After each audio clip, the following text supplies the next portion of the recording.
Juba, la capitale du Soudan du Sud, se prépare à l'arrivée du premier vice-président soudanais. Riek Machar, c'est en effet ensemble que les militaires et l'opposition ont désigné les régions dans lesquelles l'armée de M. Machar sera présente à Juba. Riek Machar est un ex-vice-président qui conduit aujourd'hui l'opposition. Il a été désigné la semaine dernière par le président du Soudan du Sud, Salva Kiir, pour permettre l'application de l'accord de paix que le gouvernement avait signé en août 2015 avec l'opposition. C'est l'heure de pointe à Juba, la capitale du Soudan du Sud. Ici, tous espèrent que la paix puisse revenir avec le retour de Riek Machar.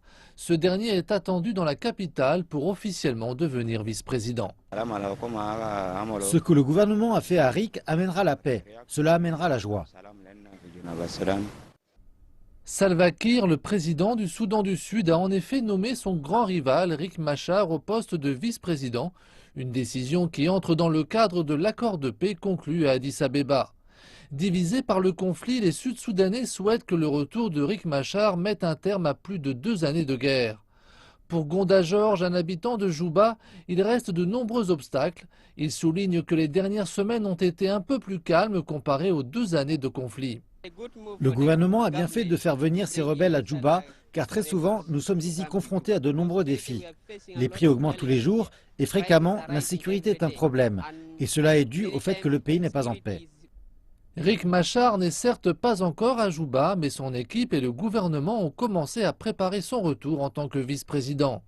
Les militaires sud-soudanais ont choisi les zones de Juba dans lesquelles l'armée de Riek Machar sera stationnée en attendant son retour.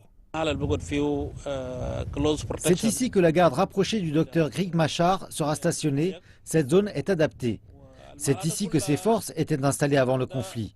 Je pense que cet endroit convient à ces gardes. Ce qui a commencé comme une lutte de pouvoir entre l'élite dirigeante a conduit à une véritable guerre qui a tué des dizaines de milliers et fait des millions de déplacés. Les Sud-Soudanais ont toutefois bon espoir que le retour de Riek Machar annoncera clairement au pays que la guerre est finie.